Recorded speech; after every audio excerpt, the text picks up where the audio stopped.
할렐루야. 우리 주님의 크신 은혜가 이 시간 예배하는 우리 모두와 함께 하시기를 주님의 이름으로 간절히 축복을 드립니다.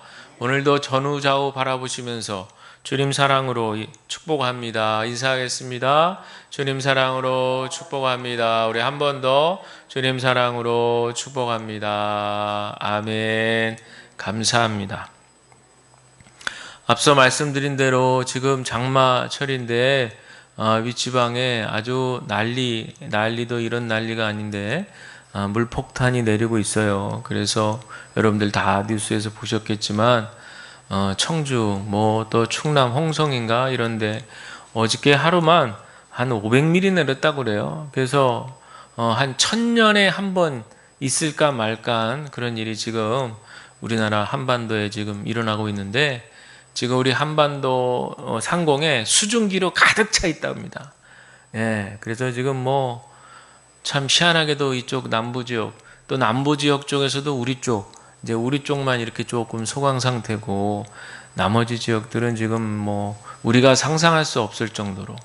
왜 몇 년 전에 그 해운대 그 재래시장이 물에 한번 잠긴 적이 있거든요. 그리고 그 부산역 들어가는 그 지하철도 한번 푹 잠긴 적도 있고, 이제 그때가 이렇게 생각이 나는데, 지금 청주에서도 그렇게 해서 15대 차들이 지금 고립돼 있고, 또 사망자도 나오고 있고, 하여튼 지금 너무나 많은 비 피해가 이렇게 일어나고 있는데, 여러분들 위하여 기도해 주시고, 또 하나님께서 위로해 주시고, 또 속히 회복되고 또 비가 그치기를 또 간절히 기도를 드립니다.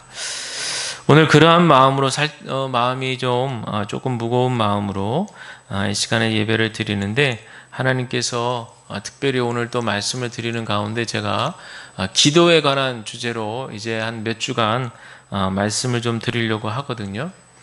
그래서 전체적인 주제를 기도는 사기입니다. 우리 한번 따라 하실까요? 시작. 기도는 사기입니다. 이런 이제 총 주제를 가지고 몇 주간에 걸쳐서 기도에 관한 말씀을 좀 정리해서 드리려고 합니다. 코로나를 3년 지나면서 많은 것들이 무너졌다고 그래요. 특별히 우리 교회들이 그런 울부짖음이 있습니다. 예배가 무너졌었다고 그러고, 기도가 무너졌었다고 그러죠.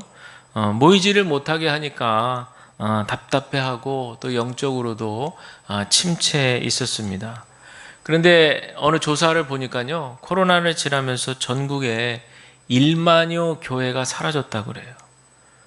굉장히 심각한 일이죠. 그래서 지금은 절실하게 기도가 필요한 때다. 또 우리 이 땅의 교회들, 우리 그리스도인들의 그런 어떤 영적인 회복, 기도의 회복이 일어나야겠다, 이제 그런 이야기들을 합니다.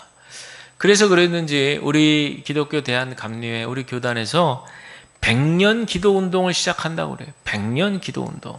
그게 난 이게 무슨 소린가 하고 이렇게 보니까, 앞으로 이제 9월 1일부터 이제 시작을 하는데 100년 동안 끊이지 않고 우리 감리교회가 계속 기도를 하자, 이런 운동이라는 거예요.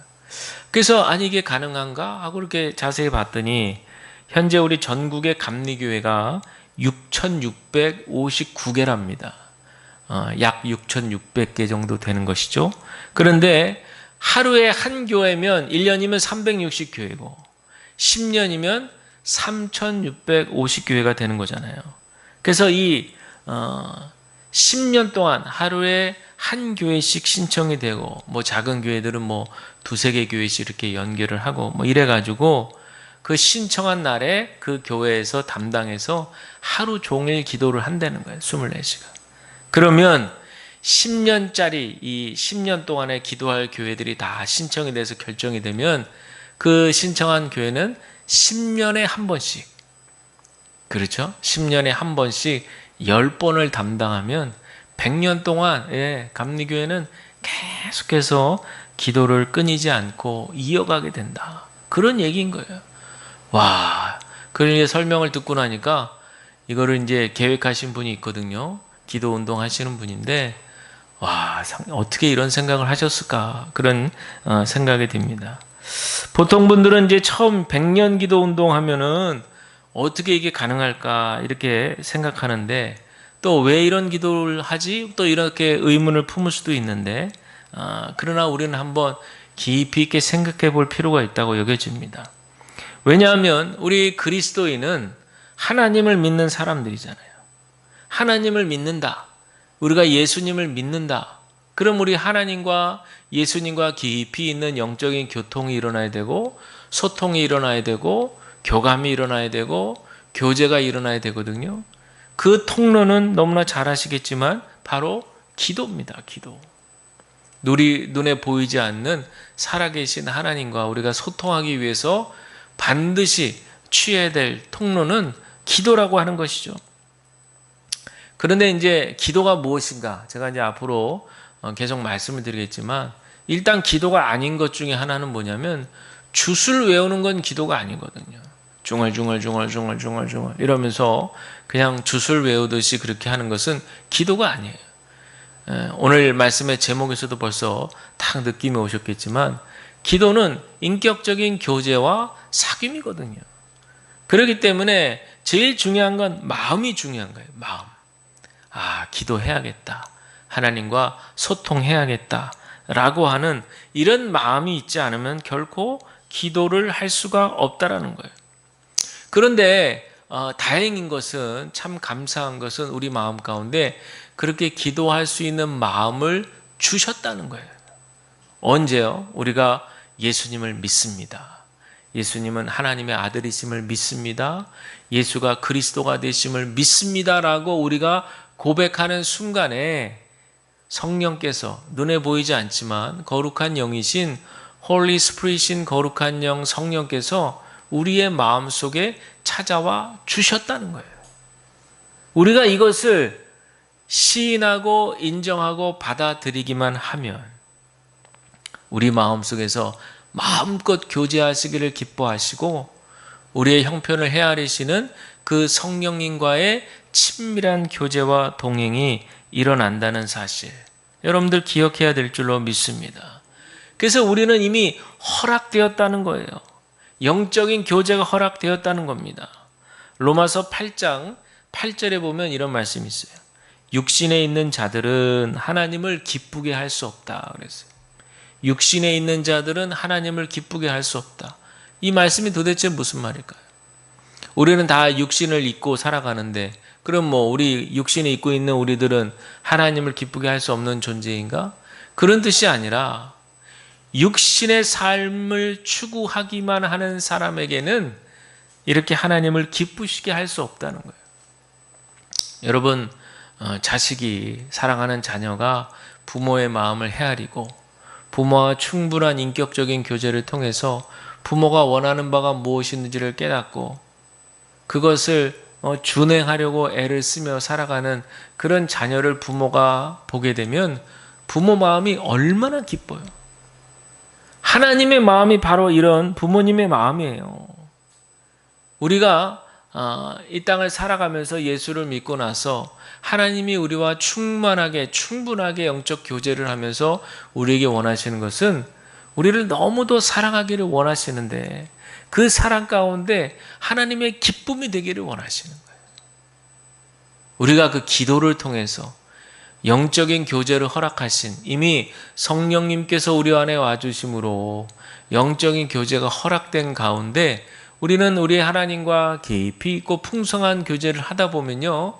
하나님의 기쁨이 되는 존재로 살아갈 수 있게 된다라고 하는 그런 얘기예요.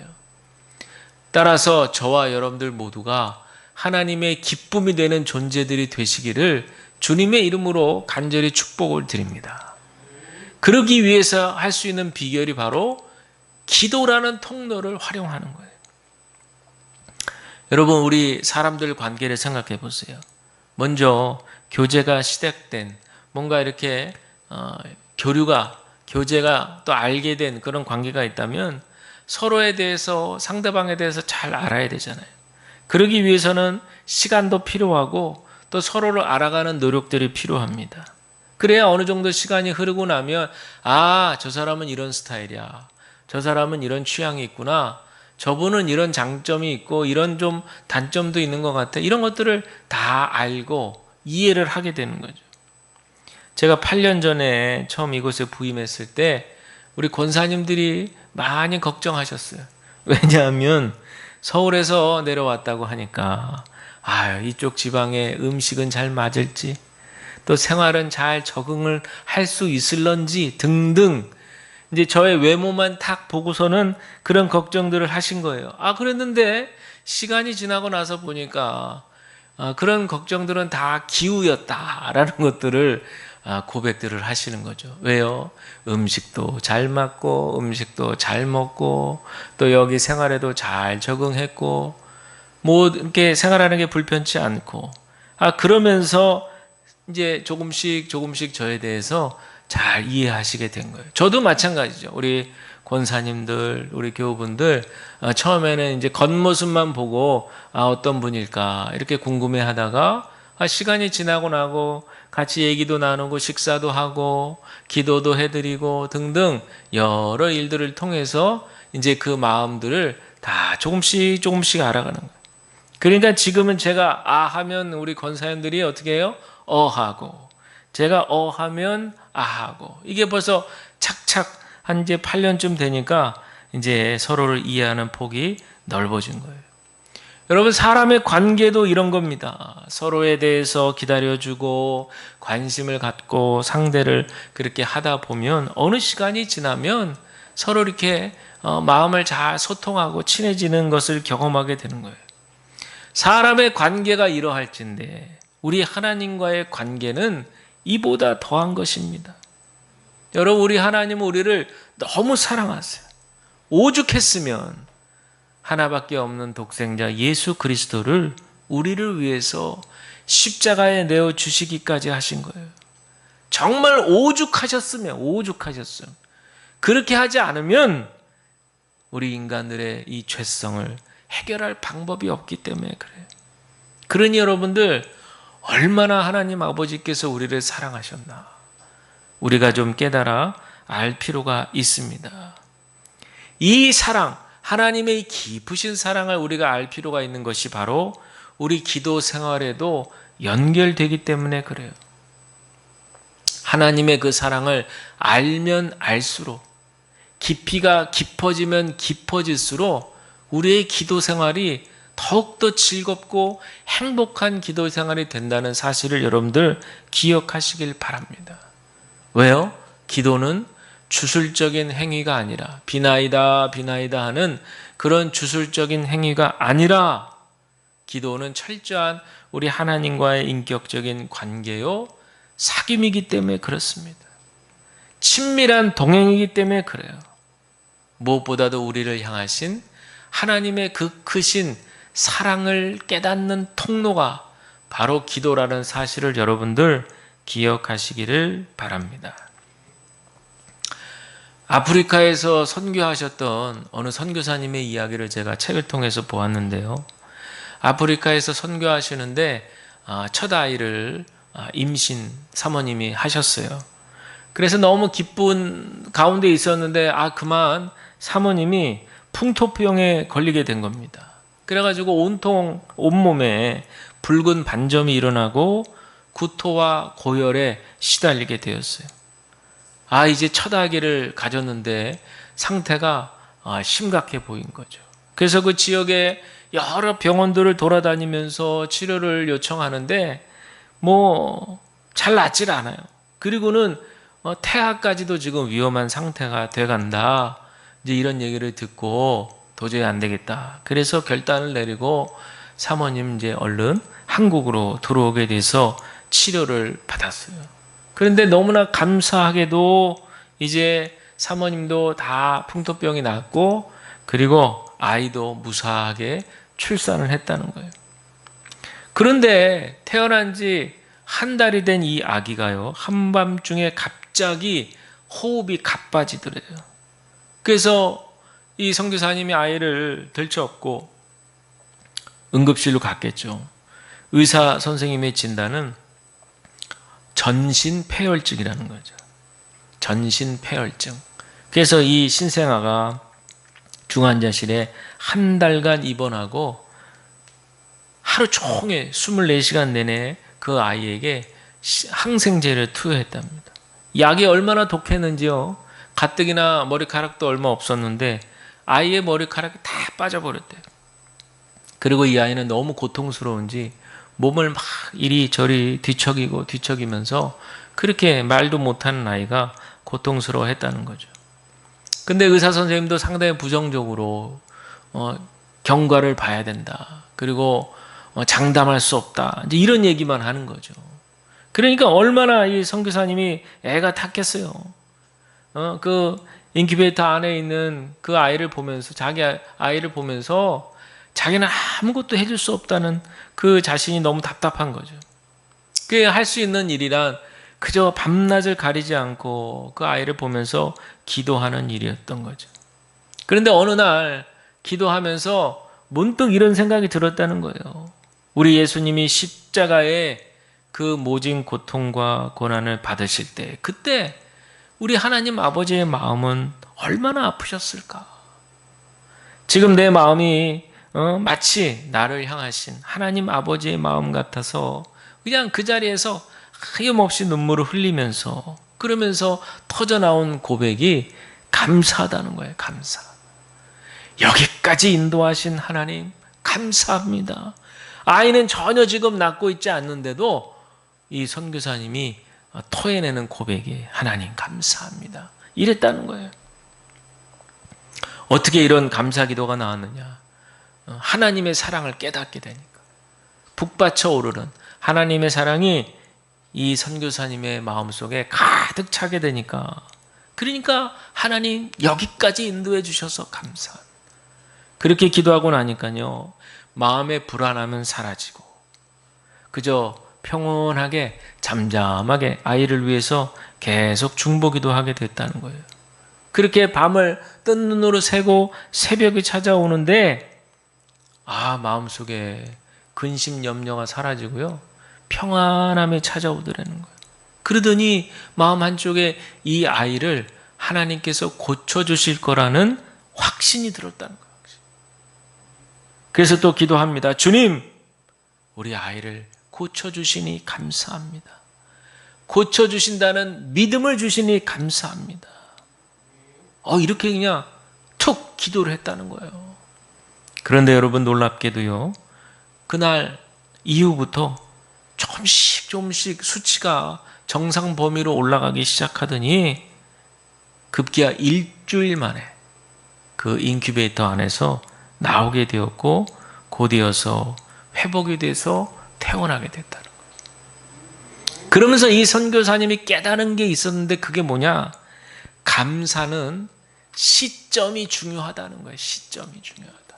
언제 감사하느냐?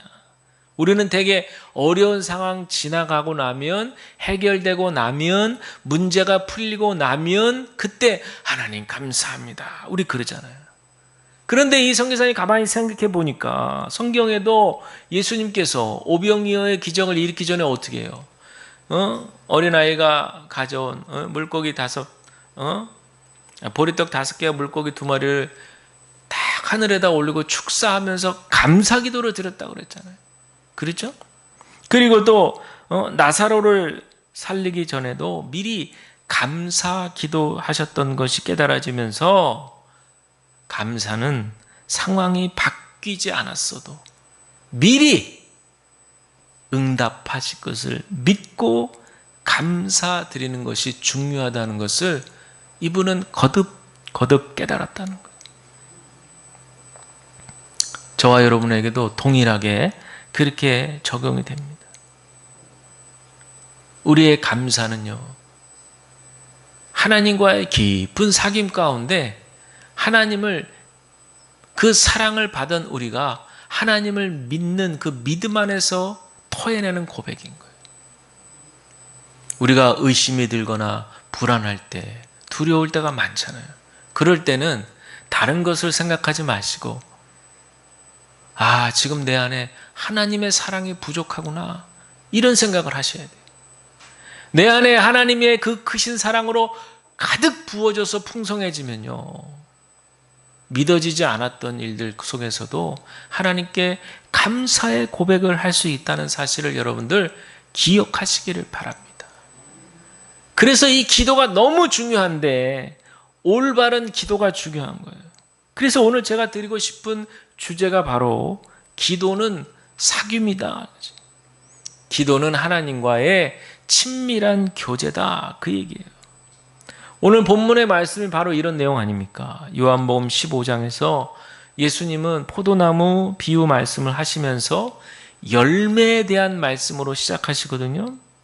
하나님 아버지는 농부시고 예수님은 포도나무시고 우리는 그에 붙어있는 가지다. 그래서 농부가 1년 동안 수고하고 애쓴 결과로 포도나무의 열매가 풍성하게 맺힌다는 거죠. 농부의 수고 덕분이죠. 저는 첫 목회지 경기도 화성군 남양면 시내리 신해교회에서 담임 전도사였잖아요. 거기가 서해 제부도 바닷가에서 한 20여 분 떨어진, 제부도가 유명한 게 뭐냐면 포도예요. 포도. 제부도 제부도 바닷가 바람으로 이 포도알이 엄청 탱탱해요. 연글연글하죠. 그래서 그냥 여름만 되면요, 그 지역엔 포도 냄새가 막 그냥 진동을 해요. 근데 제가 있었던 그 시내 마을에도 우리 교인 중에 한 사람이 포도 농사를 했습니다. 그래서 8월이면 딱 주수해가지고요, 박스에 넣어서 그거 교회에다가 첫 수확한 거 딱 교회 가져와서 제단에 드리고 기도 부탁을 해요. 그러면 제가 그 1년 동안 그분의 수고와 고생을 너무 잘 알기 때문에 감격해하며 기도합니다. 왜냐하면요, 아시는 분은 아시겠지만 이 과일 농사 하는 게 굉장히 어려워요.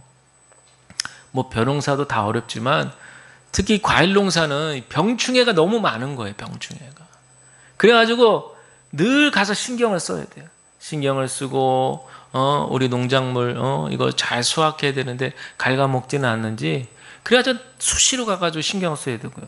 그 다음에 비가 너무 많이 와도 걱정, 비가 너무 안 와도 걱정, 햇볕이 너무 쬐도 걱정, 너무 안 쬐도 걱정.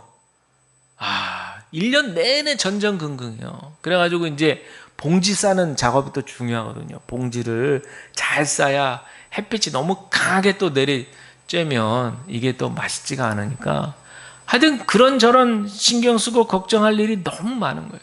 근데 이제 그런 과정들을 다 거치고, 근데 이 농부들도 결국에는 포도알이 싱싱하게 굵게 그렇게 열리는 것은 자신들의 수고로 되지 않는다는 걸 너무 잘 아는 거예요. 그러니까 굉장히 신앙적이에요. 농촌에 계신 분들, 물론 이제 어촌에 계신 분들도 마찬가지지만 굉장히 신앙적이에요. 그래가지고 그 감사하는 마음이 복박쳐가지고 그걸 딱 교회에 가져와서 하나님께 감사의 기도를 드립니다. 여러분, 이렇게 열매라는 것이요, 사람 노력으로 되는 것 같아도 그렇지 않습니다. 우리 인생의 열매도 마찬가지입니다. 우리 자녀들의 열매도 마찬가지예요. 겉보기에는 우리가 다 노력하고 실제로 노력해야죠.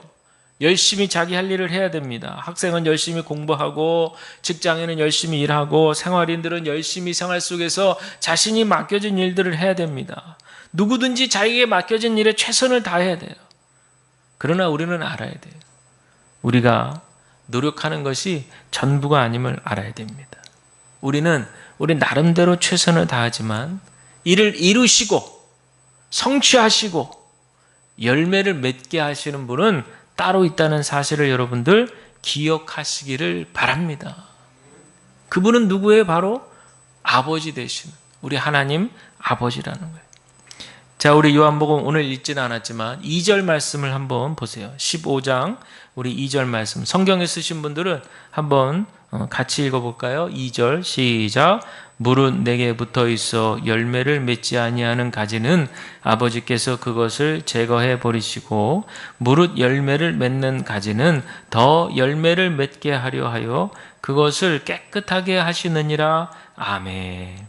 열매를 맺어도 좋고 안 맺어도 좋은 게 아니고, 열매를 맺지 않으면 그 가지는 제거해서 버린다 그랬어요. 여러분, 우리도 마찬가지입니다.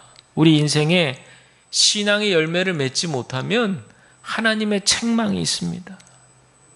전도의 열매, 기도의 열매, 또 우리 인격의 열매, 봉사의 열매 등등 많은 열매들이 있습니다.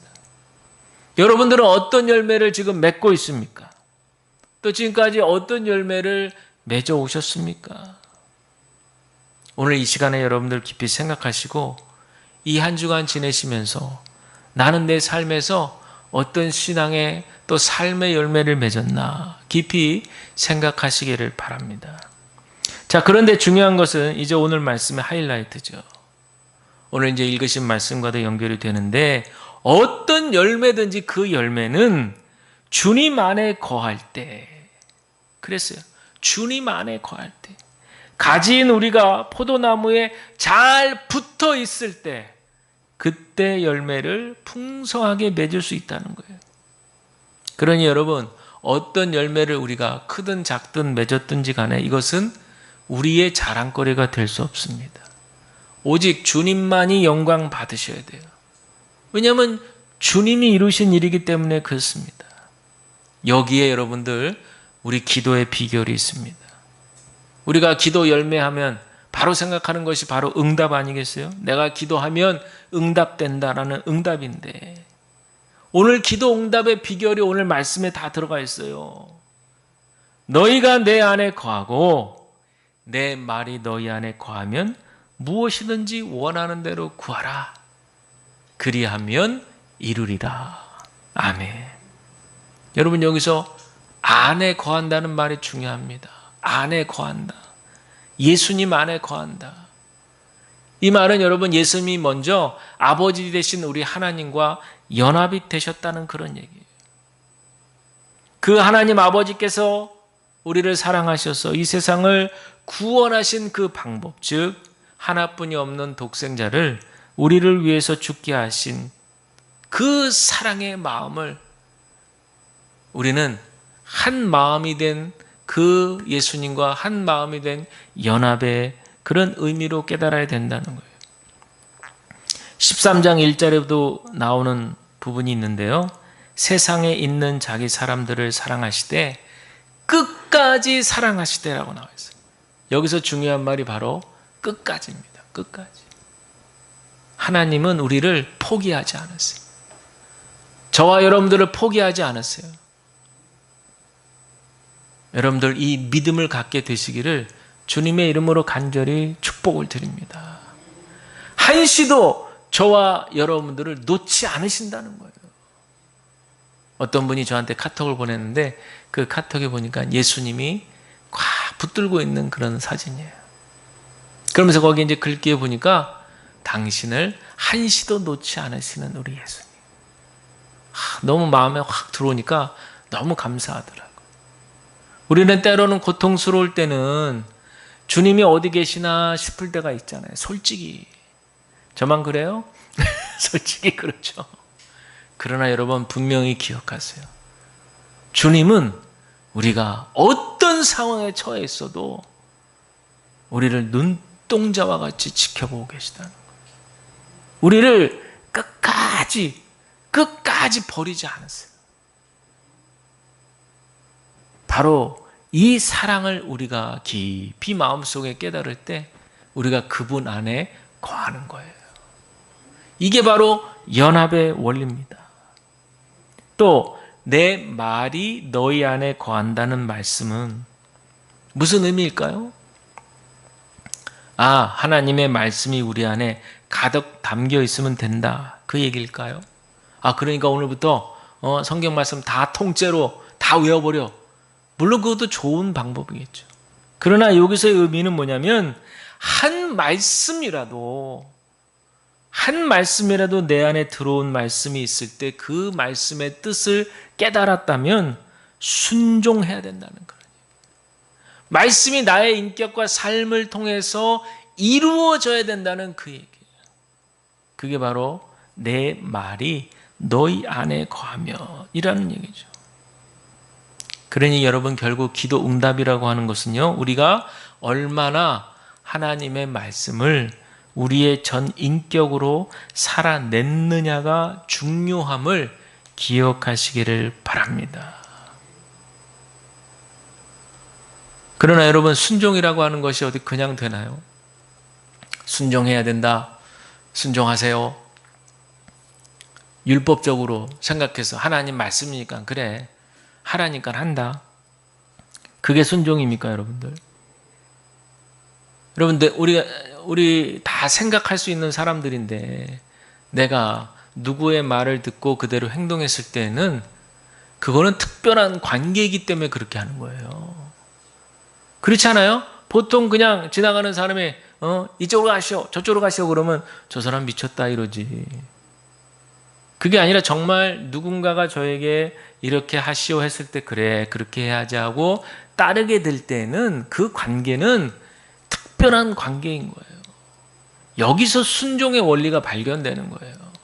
순종은 하라니까 기계적으로 해야 되니까 의무적으로 그렇게 하는 게 순종이 아니고요. 순종은 정말 사랑하고 정말 신뢰하고 정말 존경하고, 그래서 그분이 하시는 말씀이라면 내가 정말 온 인격을 다해서 그대로 행동해도 전혀 문제가 되지 않겠다는 전폭적인 신뢰와 지지가 있을 때 그때 가능한 게 순종이에요. 그러니 여러분, 저와 여러분이 예수님 말씀에 순종하시려면 어떻게 하셔야겠어요? 그분을 깊이 신뢰하고 그분을 존경하고 사랑해야 되잖아요. 그러려면 어떻게 해야겠어요? 그분과 평소에 깊이 있는 풍성한 사귐과 교제의 관계를 이어가야만 된다라고 하는 겁니다. 그런데 높아심에 한 말씀 더 드리면, 어떤 분들은 성령께서 우리 안에 찾아와 주셨다고 그랬는데 거부하시는 분들이 있어요. 지금도 문 밖에서 예수님이 두드리고 계셔. 문을 안 열어줘, 문을. 그래서 왜 그런가 봤더니 내 안에 있는 모습을 예수님께 보여드리고 싶지 않는 거예요. 그냥 내 인생인데 주님 그냥 좀 내가 살도록 놔두시고 제가 좀 급하게 어려운 일에 있을 때 부탁드리면 그때 좀 짠 하고 나타나셔서 도와주시면 안 될까요? 그러고 나서는 다른 상황에서는 제가 그냥 알아서, 저도 이제 생각하고 다 할 줄 아는 나이니까 저를 어린 나이 취급하지 마시고 그냥 좀 저보다 좀 더 필요한 사람 좀 이렇게 도와주시다가 제가 좀 급하게 비상벨 누르면 그때 좀 다시 오시죠. 이렇게 얘기하시고 생각하시는 분들이 의외로 많다 적다? 많아요. 그러나 여러분, 이걸 아셔야 돼요. 주님이 우리 안에 찾아와 계신다는 것은 성경에 있는 대로 생명과 평안을 주시는 거예요. 이 세상에 줄 수 없는 생명과 평안을 우리가 소유하게 되는 것이 바로 우리 안에 찾아오신 주님과 영적인 교류를 하는 겁니다. 우리가 해야 되는 일은 딱 한 가지밖에 없어요. 마음의 문을 여는 것밖에 없어요. 지금도 문 밖에서 두드리고 계시는 주님. 그런데 문고리가 바깥이 아니라 안쪽에 있기 때문에 우리가 문을 열어드리지 않으면 주님은 우리 안으로 찾아 들어오실 수가 없는 거예요. 여러분, 우리 안에 예수님께 보여드리기 싫은 거 많잖아요. 과거에 지었던 죄성들, 또 내가 가지고 있는 안 좋은 생각들, 막 찌꺼기들, 막 이런 게 너무 지저분하게 우리 마음에 다 쌓여 있는 거예요. 청소하지 않고 그대로 있는 거예요. 그런데 주님이 들어온다는 얘기는 빛이 비추는 거거든요. 그러면 어둠은 물러가게 돼 있잖아요. 그럼 나도 옛날에 그냥 묵혀두고 잊었던 그런 곰팡이 나는 것까지 예수님 들어오시면 다 비춰서 보이게 되는 거예요. 그거 보이는 게 너무 싫은 거죠. 창피하고. 근데 여러분, 그게 비춰져야 우리가 사는 거예요. 우리가 그것을 비춤을 받아야 사는 겁니다. 그리고 우리 안에 오랫동안 묵혀두고 정리하지 않았던 그런 죄악들, 아픔들, 이런 것들을 다 주님 안에서 깨끗하게 치움을 받을 때, 그때 여러분 우리 안에 참된 생명과 평안을 얻게 된다는 사실을 여러분들 기억하시기를 바랍니다. 사랑하는 여러분, 기도는 뭐라고요? 주님과의 깊은 사귐이에요. 한번 따라 하시죠. 기도는 주님과의 깊은 사귐이다. 할렐루야. 여러분 좀 주님과 좀 연애하세요. 주님과 좀 깊이 사귀세요. 좀 예? 주님과 친밀하게 여러분들 좀 사귐을 가지세요. 그러면 그 하나님 아버지의 우리를 향하신 그 크신 사랑을 우리가 늘 깨닫고 체험하면서 알 수 없는 그러나 확실하고 분명한 평안과 행복감을 우리가 이 땅 가운데 누리며 살아가게 될 줄로 믿습니다. 기도는 바로 그 행복감, 평안함을 누리게 하는 하나님께서 우리에게 허락하신 그런 축복의 통로인 것을 여러분들 기억하면서 이 한 주간 여러분의 삶의 자리에서 우리 주님과 기도를 통하여 사귐의 시간을 넓혀 가시는 그런 저와 여러분들이 다 되어지시기를 주님의 이름으로 간절히 축복을 드립니다.